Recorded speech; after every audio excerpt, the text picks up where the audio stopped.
Attorney Chel Diokno does not need any introductions. Animal rights lawyer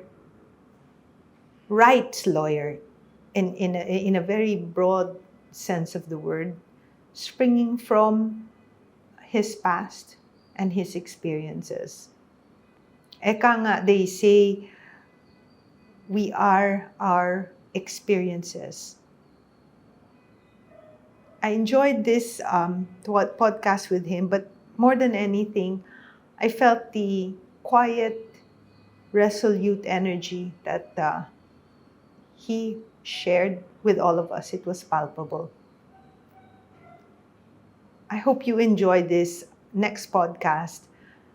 It's a very different kind of podcast because we didn't really talk about animals too much, just about life and the rights that everybody has to life itself. Thank you so much. Hello mga kaabiyaya, nandito po kami ngayon. New setting, and we're here with the one and only Attorney Chel Diokno.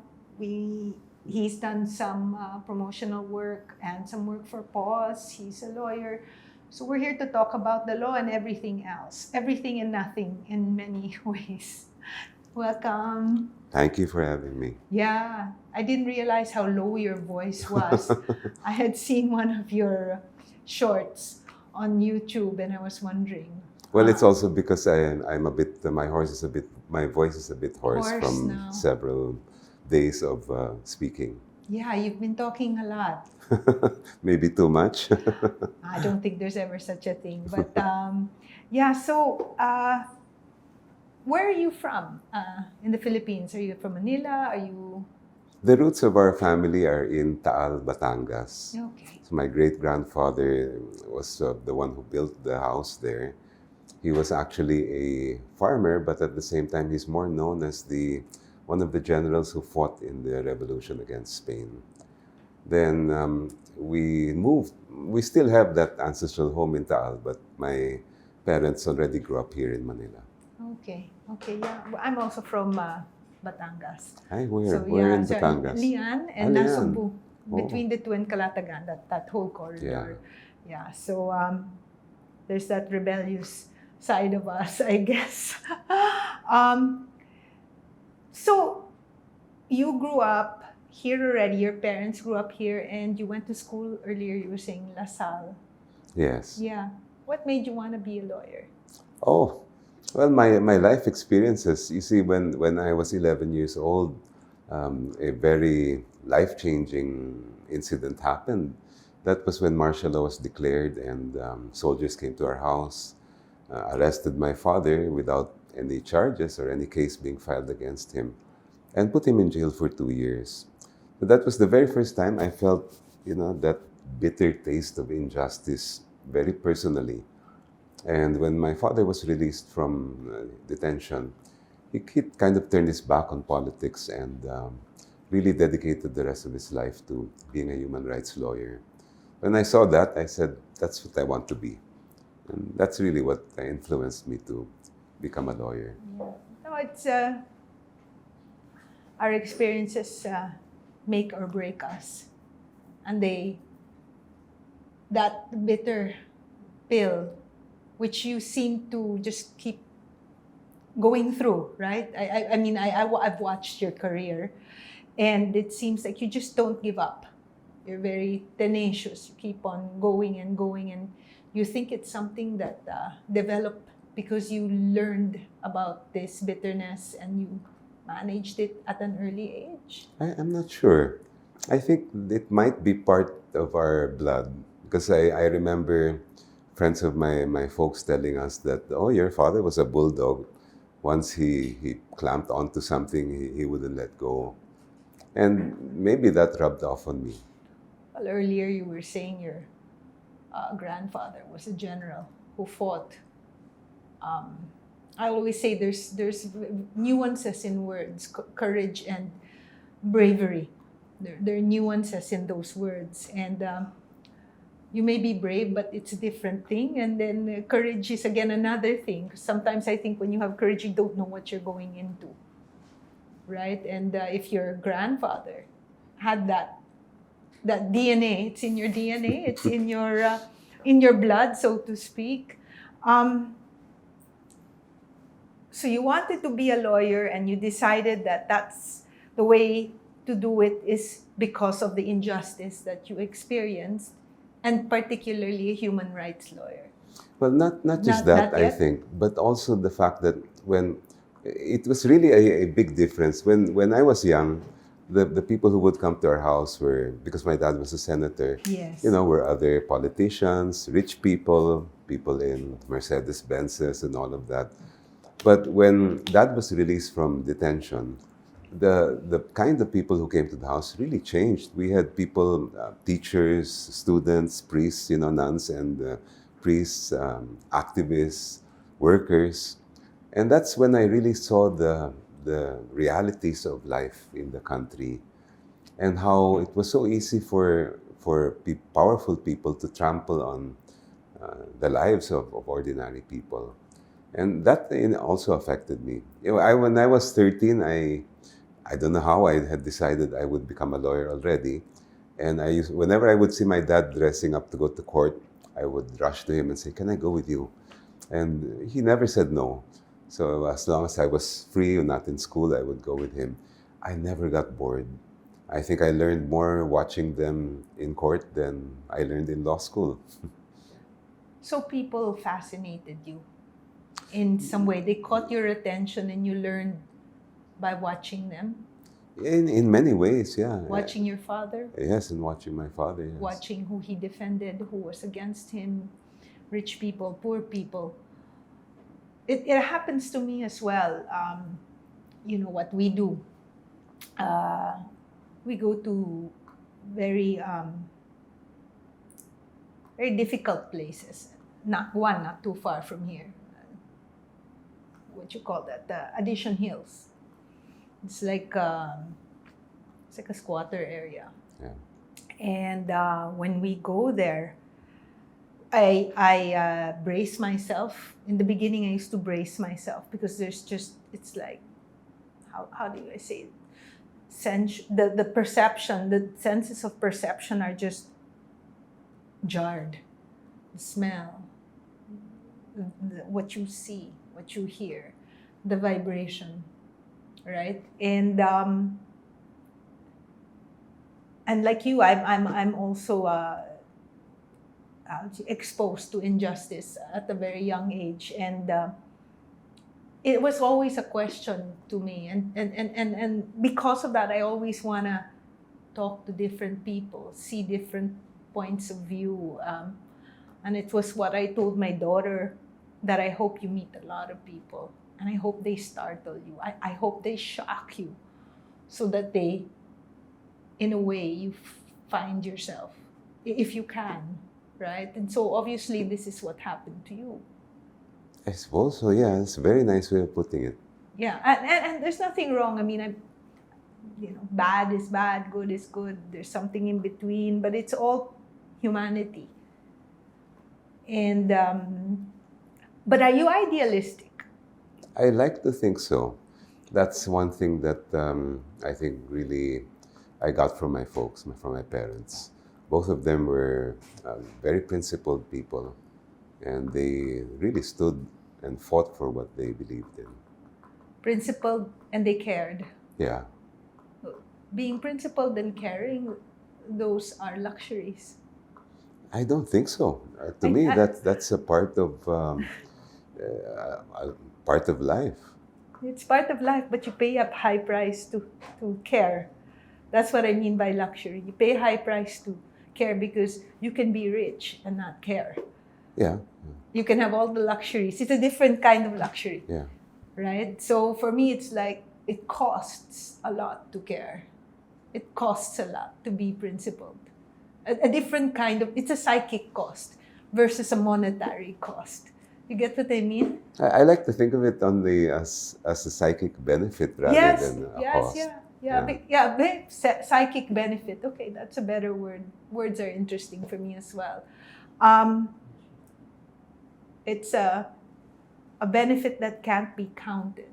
It can only be felt, lived. Well, I'm curious, how did you get involved in doing the work that you do now? um, I can't handle suffering too much. I mean, I can, but I can't. I always want to do something. So ever since I was a young girl, my lolo taught me how to rescue, and then you have to grow up. You know, the Peter Pan days. I'm very idealistic. I married a capitalist, but I'm very socialist at heart. And um, during COVID, you know, when friends were passing away, things were happening, and the isolation, I always say it's like time. There's two words for time, kairos and chronos. And chronos is chronological time, and kairos is deep, deep time. And we had a lot of kairos moments during COVID. And my husband said, you know, Rina, you know, you're fooling yourself. And I was like, what? What are you talking about? And he was like, no, you should give up doing what you're doing and just do what you really want to do. And I was, you know, and I was like, will I allow myself, right? Because as you grow up, there's like, put food on the table, blah, blah, blah. Be pragmatic, be practical. And because of the COVID, you start to think, you know, what are you all about? What your life? And I've helped a lot of people. I mean, really, I've helped a lot. I've lived so many lives, but I thought, okay, this is my last stint. And because of the animals, I met so many people. Became creative in ways that I couldn't. I didn't think possible, right? Creative in this podcast, creative in, you know, talking to a mangangalakal and telling, okay, give me your dogs. We'll vaccinate them. Let's pack up on them. We'll return them to you after. And it's a different. I feel suffering, so I'd like to be able to alleviate somehow. Yeah, but I guess you have the same thing, no? Yes, and perhaps in a different way, but it's very close, very close. So, a human rights lawyer, yes? That's how it went, or you had set your mind that human rights lawyer? Yes, of course, I first decided I would be a lawyer, and that requires that you be a professional, that you know how to do lawyering, and you do it as proficiently as you can. But at the same time, I was determined from the start that that a large part of my practice would be human rights work. Yeah. At human rights, human welfare, animal rights. I think it's basically the same. Just Yes. that the animals don't have a voice. They can't talk, and dogs in particular are unconditional in their service and love for humans. No, you can't get purer than that. I think. So, congratulations. I heard you're running. Thank you. I'm not sure that deserves congratulations, because running is really something that is a very difficult challenge. Yes, I know. But would you say, because you ran last time, how many times have you run? I'm sorry. Twice. Okay. And this time you're going to make it. I hope so. I think so. Yeah, let's manifest that. Thank you. I think it takes courage to keep on going. Maybe your earlier life and gave you this kind of like diesel engine in you. Just keep on chugging, keep on going. Do you feel that, or Yes, and I don't know how it happened, but I developed a very strong connection with young people. And really, that's what keeps me going. Almost every day, I get invited to speak before youth organizations or students' groups, various schools. And all the young people I meet in our country really have something special. I think so too. Yeah. That's why, Rizal said that they are the hope of the country. But for me, they are the country already Yes. in so many ways. And I always encourage them, make your voices heard. Stop this. So don't allow older people to dominate the conversation. It's about time that you really Participate. weigh in, on issues. Yeah, I think it's very important to encourage them, also to allow them to fail so that they can pick themselves up. Yes. Because it's in the picking up that you you gain some sort of traction, Yeah. right? That's what I always tell the young people. As you can see, we have lots of young people, and I always say, don't destroy anything, build your own thing, and figure out who you are and what you want to build. A little bit different than maybe martial law time, where it was about destroying something, and maybe rightfully so. Like, trying to, you sometimes I say, no need to demolish a building, just find another place and build something, make it your own. There's so much energy sometimes I feel in destroying, and I understand it needs to be done sometimes, but it's like, let your creativity take place, because I always believe you tap into some sort of something, and you are guided. Yes, I'm glad you mentioned that, because during that dark period in our history, I think it was also the time when we saw so much creative energy coming from the youth. Yes. And in a way, it was also about restoring Yes. democracy and restoring Yes. sanity to the country. And that's a part of that period in our history that some people don't focus on. Filipinos have such a short memory, or maybe it's hard to think about, hard to Yeah. deal with. Yeah.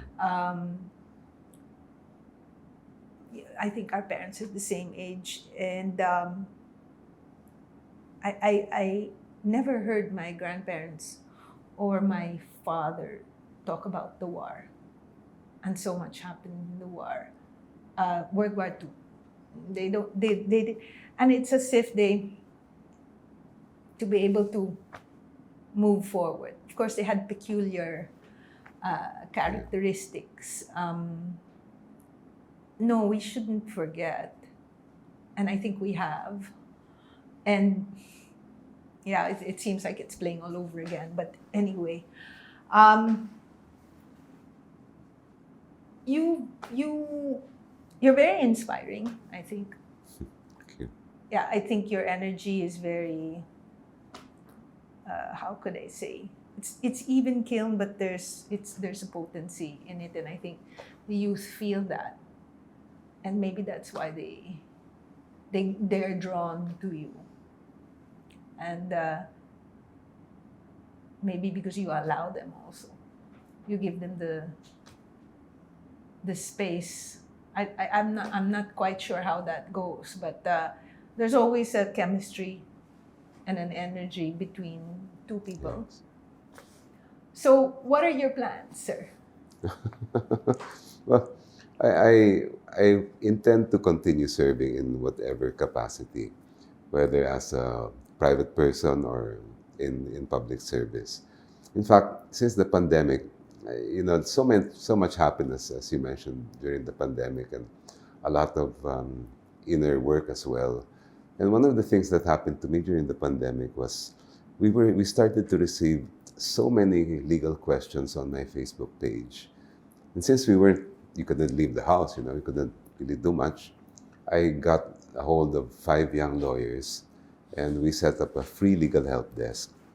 We realized that it's not only lawyers that people have a hard time accessing, it's legal information, basic Yes, legal basic, yeah. information.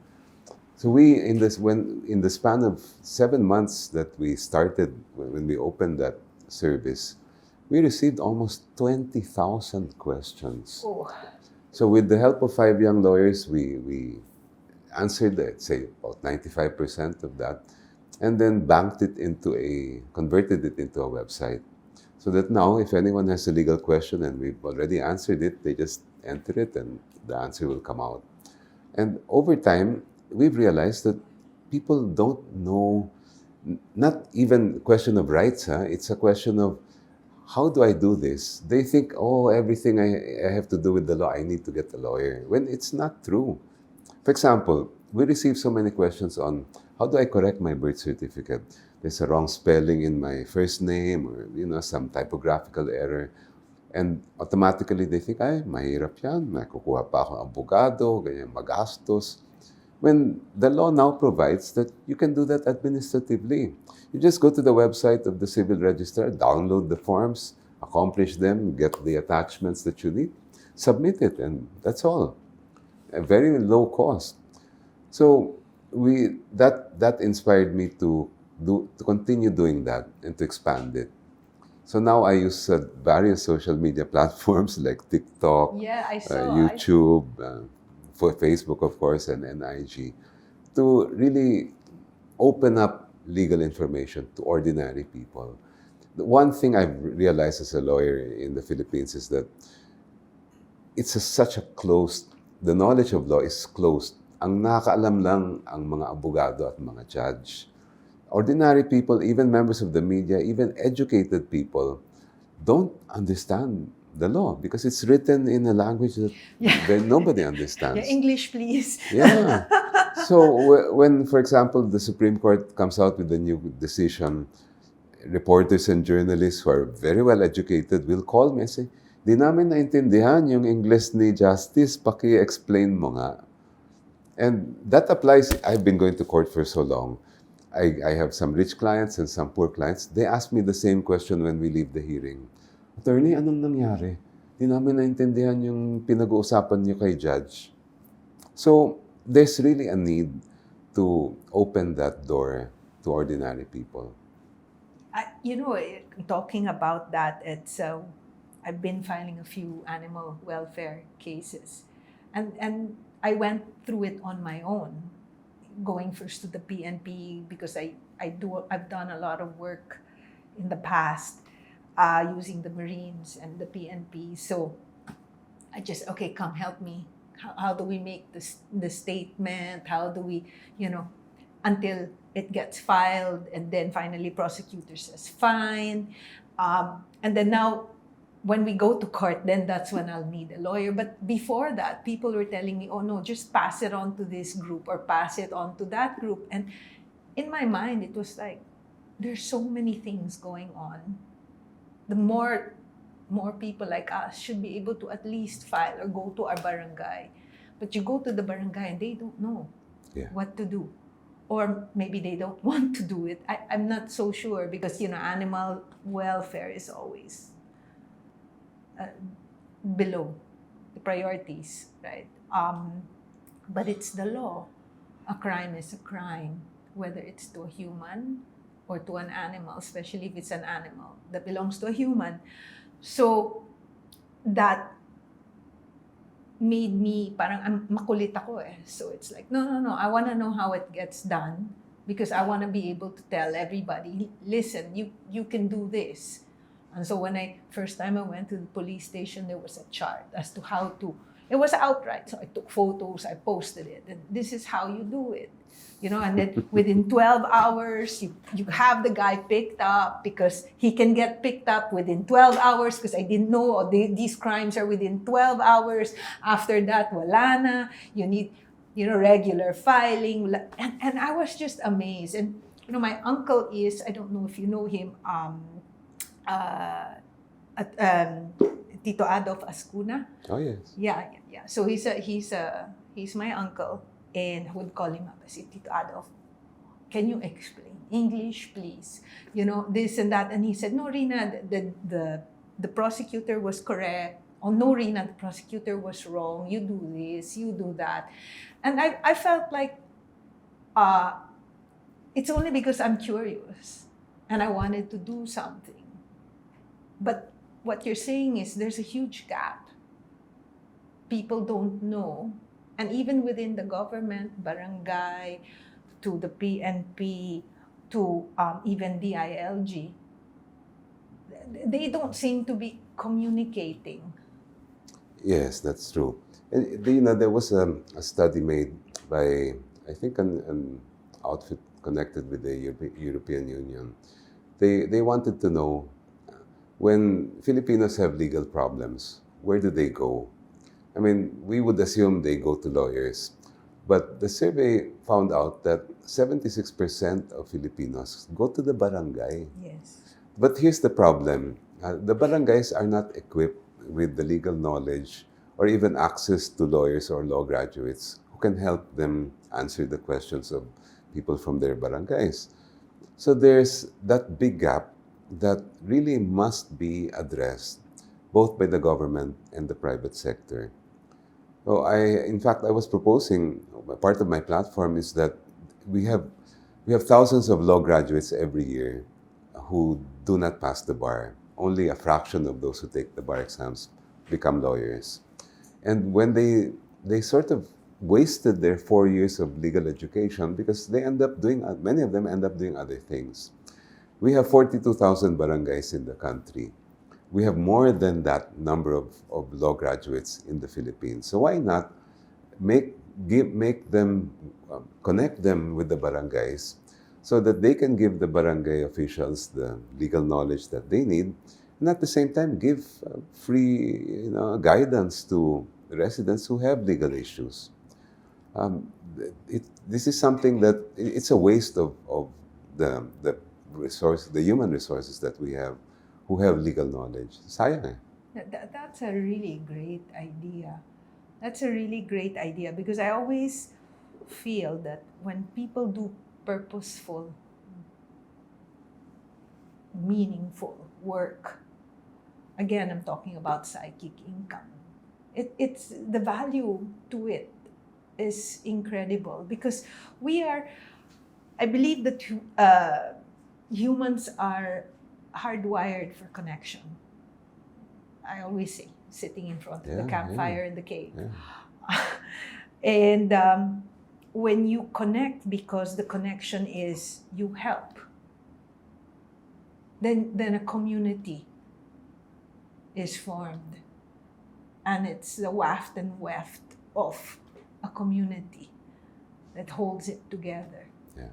Because you can run to Aling Sering, who will help you with the eggs. You can go to Attorney Diokno down the road if you have a question. That kind of mentality before, where everybody had something to contribute. And if you have that platform, that would be really, really great.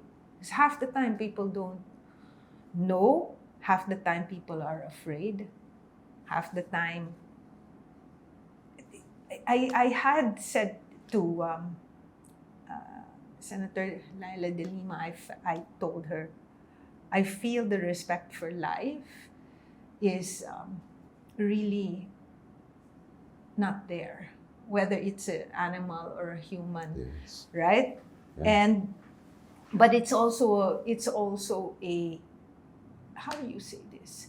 It's a reflection of the respect for law. I think you're the one who started to say something, may pangilang batas. What? No, no, may what? Ngipin ang Ang batas. batas. So I borrowed that in one of our hashtags, and then I started to say may pangil ang batas. And then lately I've been hashtagging may pangil ang batas, kagat na lang kulang. So we have many beautiful laws.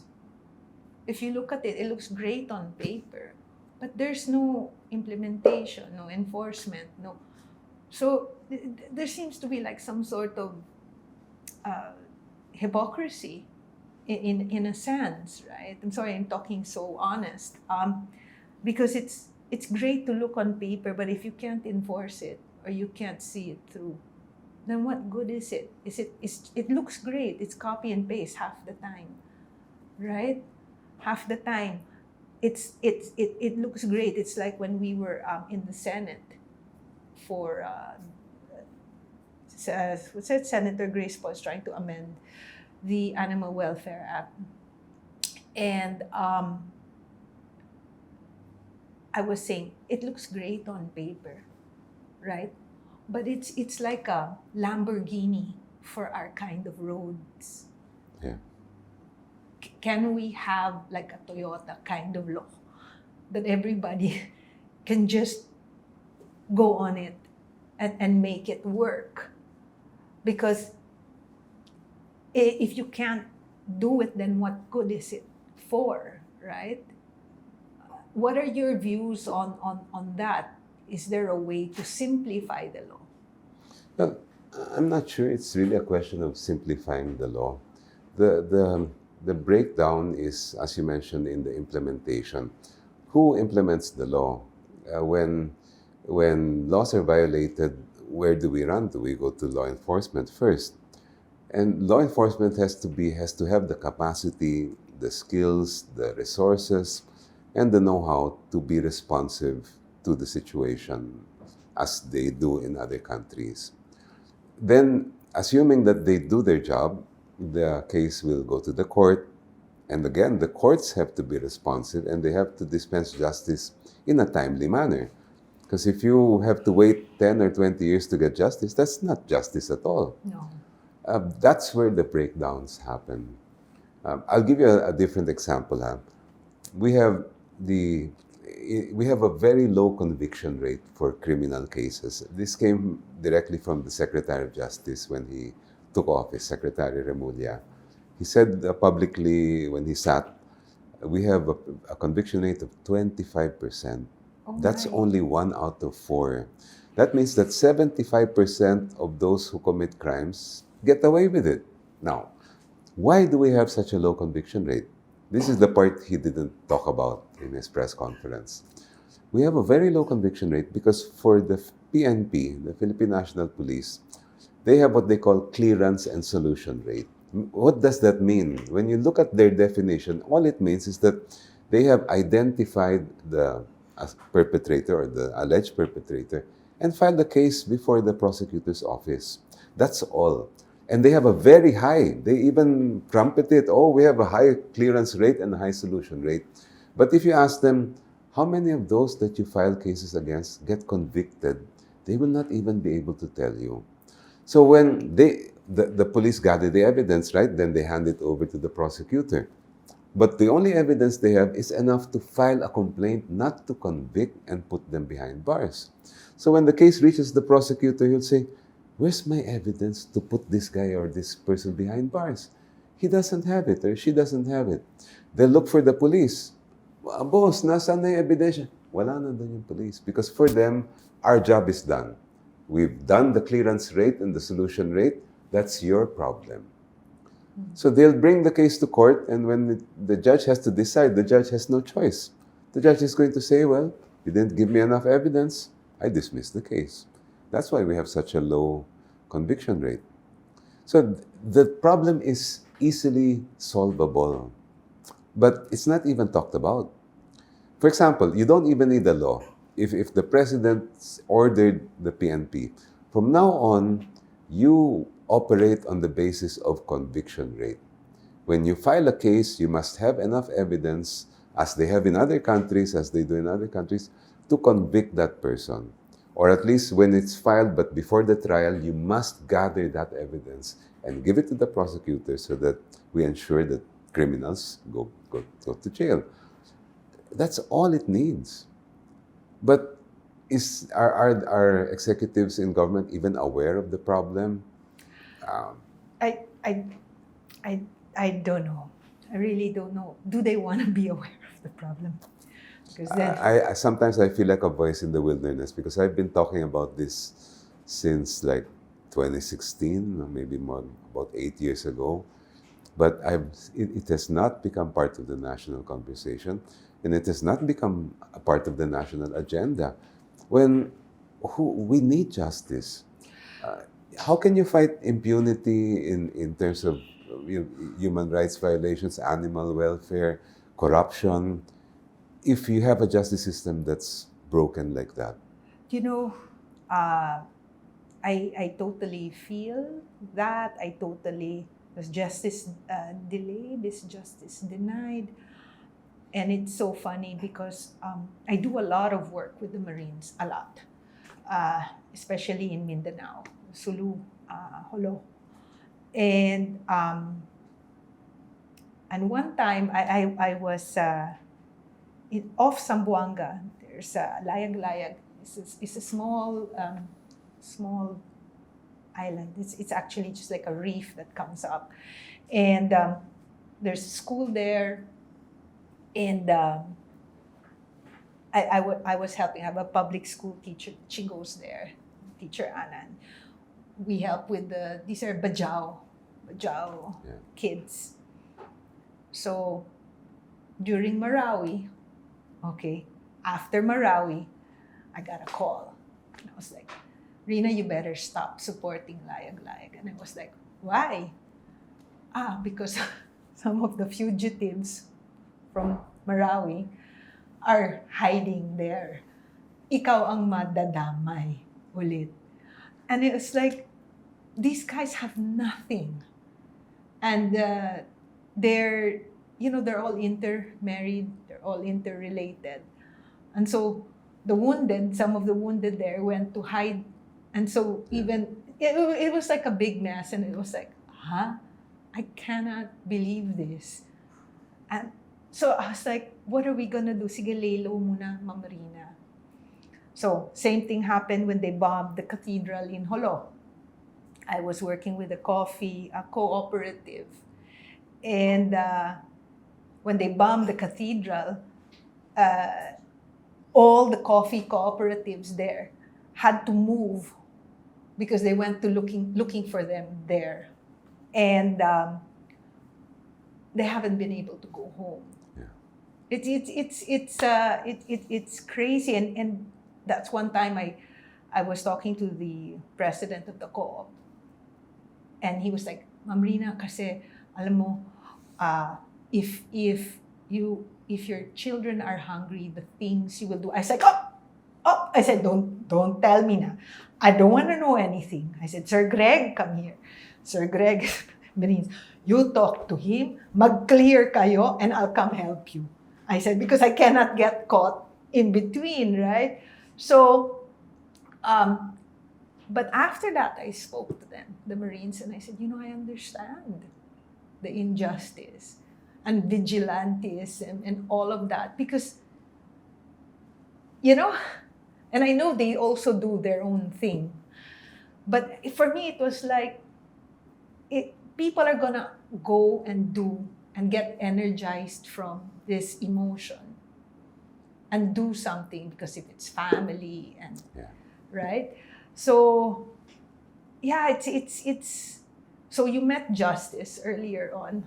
I told you she was club, and so we filed the case where we filed a motion to reconsider because the 13-year-old and the 17-year-old is three.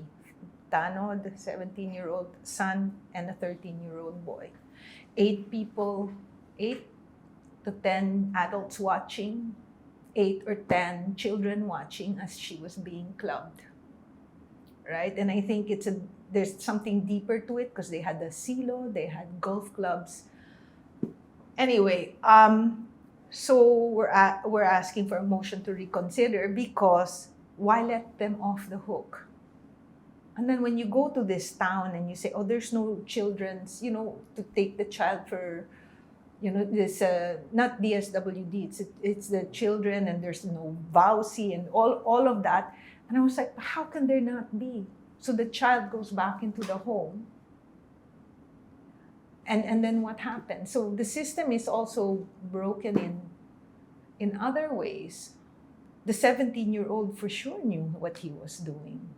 So how do we, so that's why I feel very strongly, and I really wanted to have this conversation with you, because now you're telling me there's a way out, and it's a simple way. I like simple solutions.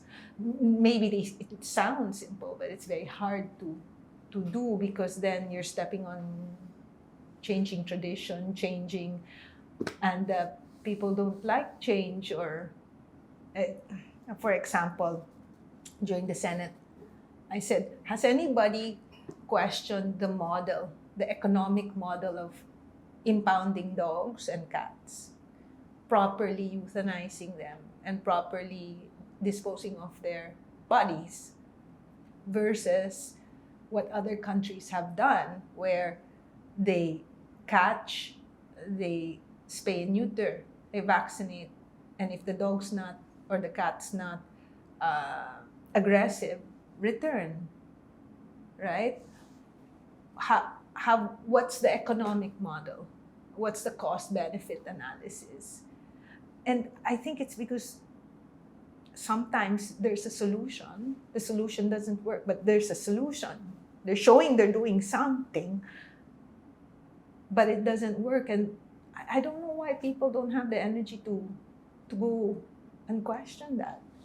I think it's a lot of it is because we have a very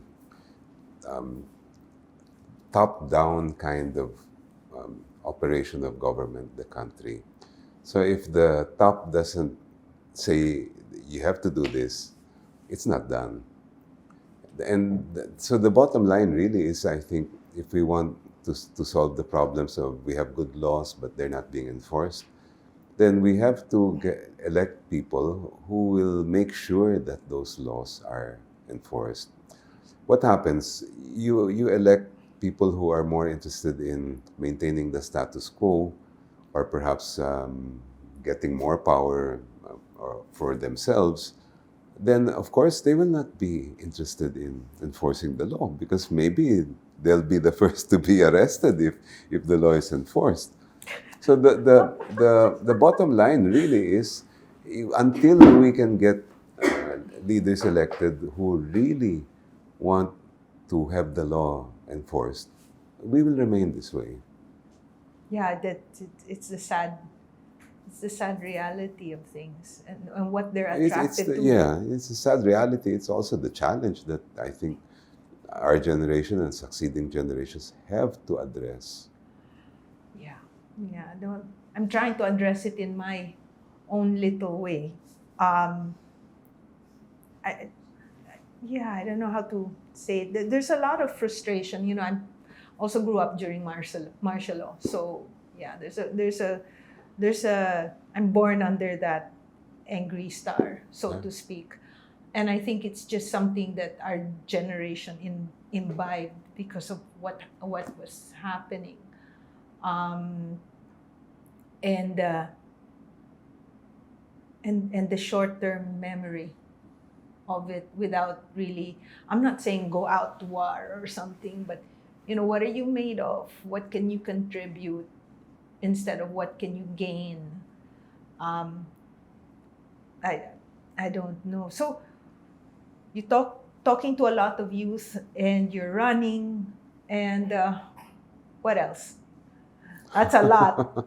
That's your one platform. What's your other platform? Oh, I have a lot of things I want to do. The basic, what are the basic problems we face? Issues of education, issues of food security. I think we should all be concerned about that. Issues of the environment and taking care of Mother Nature. My trajectory as a human rights lawyer and more generally as a lawyer, really had an arc where in the beginning I was doing a lot of civil and political rights cases.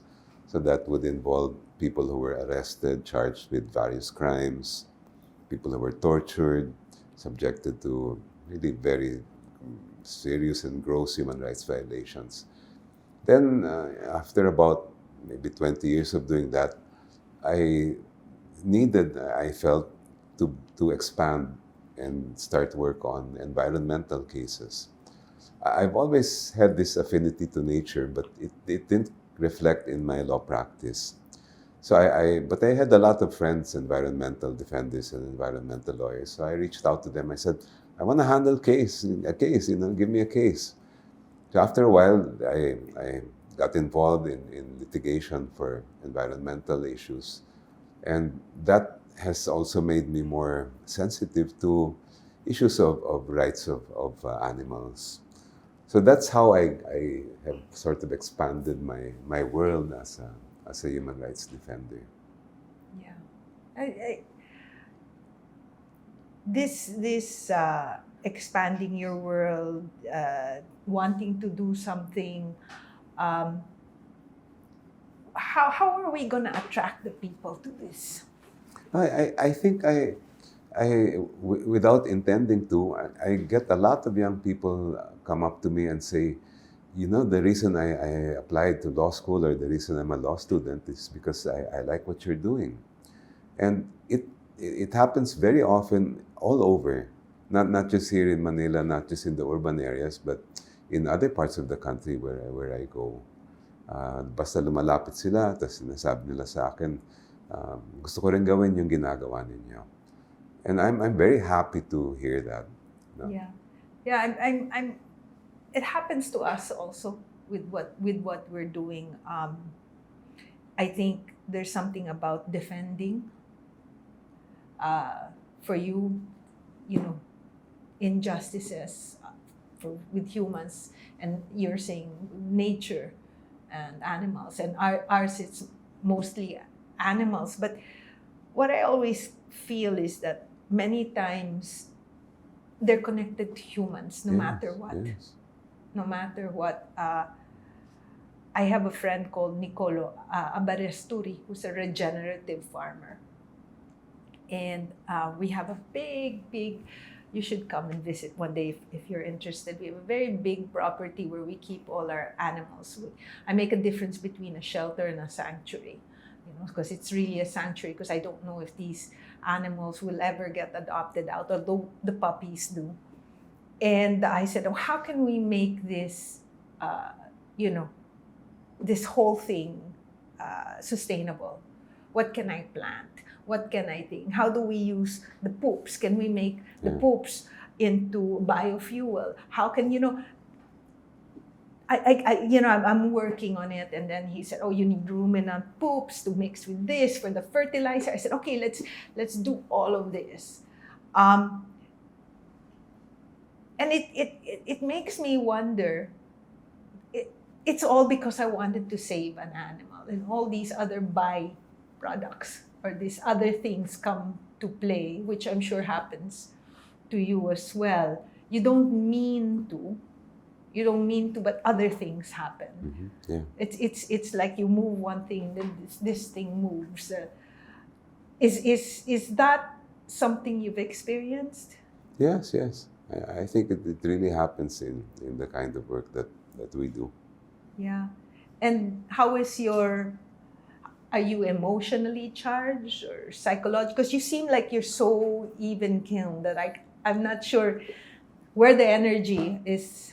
Do you have that energy? Because I feel you do, but you're so even keeled, even with your talk.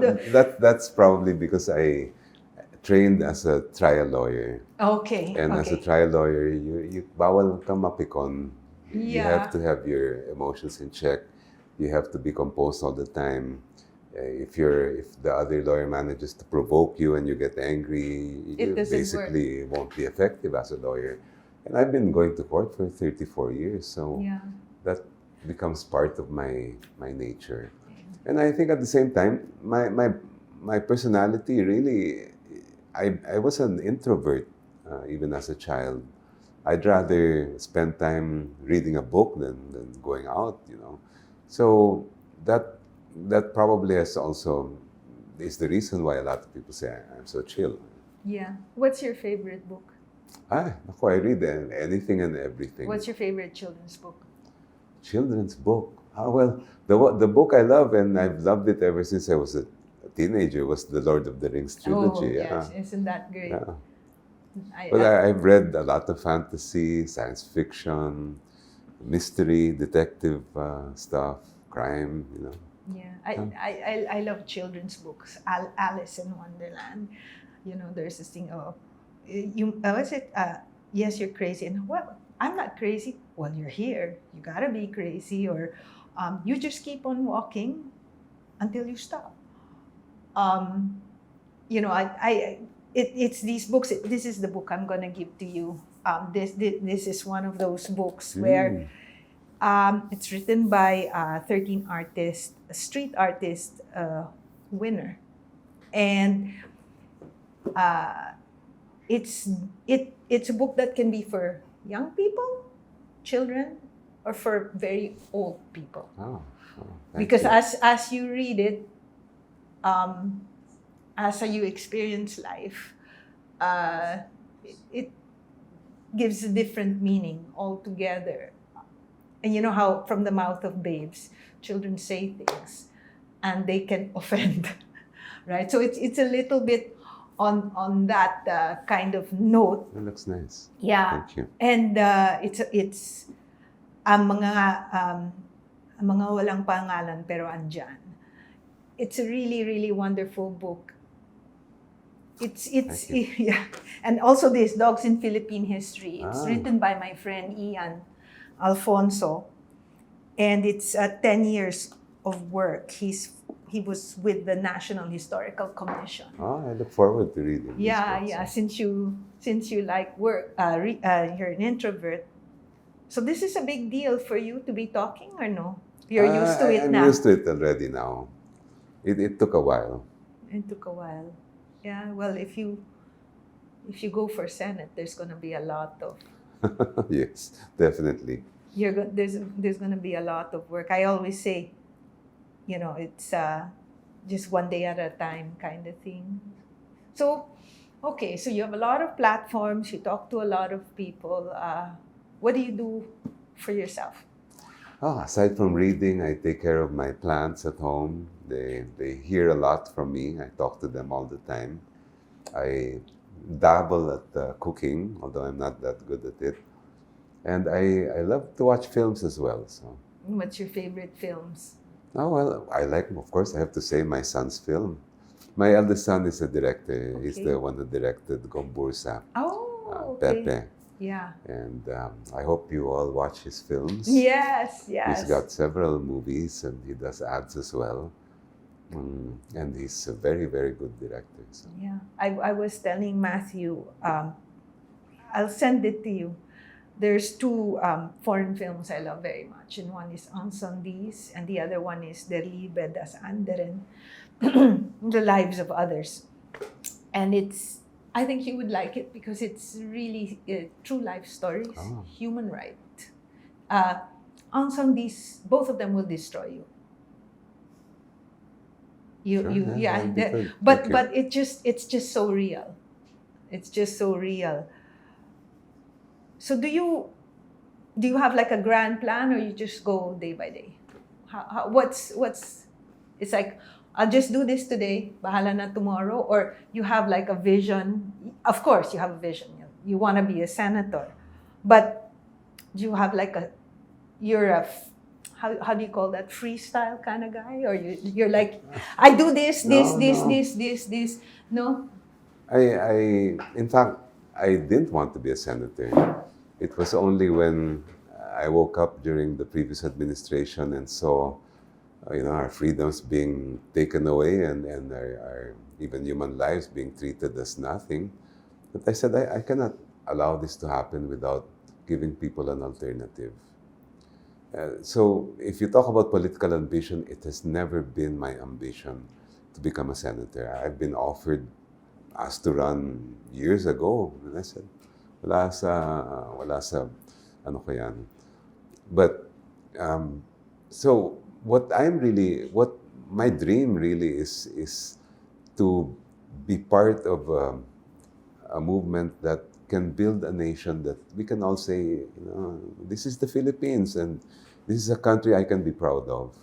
It's a country that anywhere I go in the world, I can say I'm Filipino and I'm part of a nation that respects life, a nation that wants to have everyone, have an opportunity to have a nice life.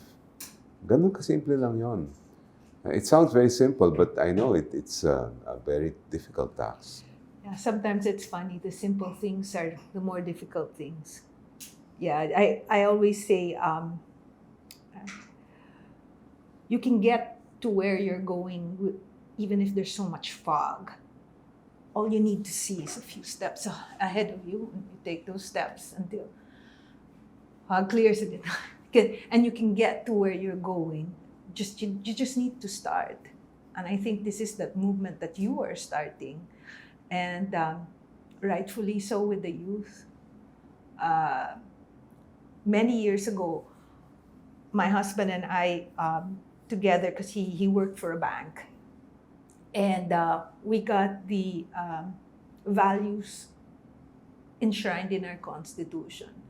And we made a children's workbook, which we offered to DepEd. And I think we trained over 100,000 public school teachers. And they had their workbook. And we trained the Marines, and they brought it all the way to Tawi. I mean, huge. The daughter of Araceli Dance was the one who illustrated it. And and we made it in English specifically because we could really measure, the reading and comprehension that way properly, and also they also learn another language. So it's called Asa Filipino. And I'm saying this because we had to test it if it was working or not.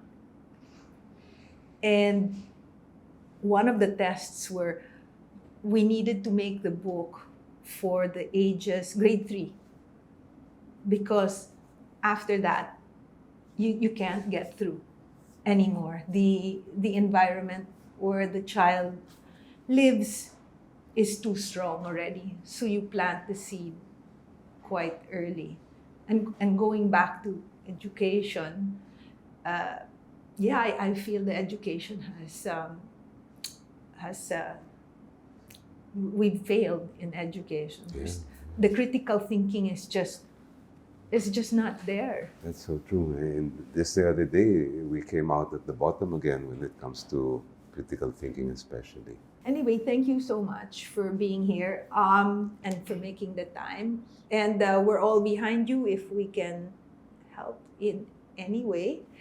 Not that we can, but if we can, we're here. And we'll be rooting, praying, and supporting you in your bid. We really hope that you make it this time, and all these things, wonderful things that you spoke about, happen. Thank you, and more power to Biaya Animal Care. Thank you, sir. Ingat. Thank you. Okay, are we good? Hello, mga kabiyaya. We are here to discuss anything under veterinary services, rescues, adoptions, TNVR, animal welfare, responsible pet ownerships. Anything and everything as well in between. Kung nais po ninyong magiging isang biyaya sa aming mga alagang aso't pusa, please comment below or message our Facebook page. We'd love to hear from you. Maraming salamat.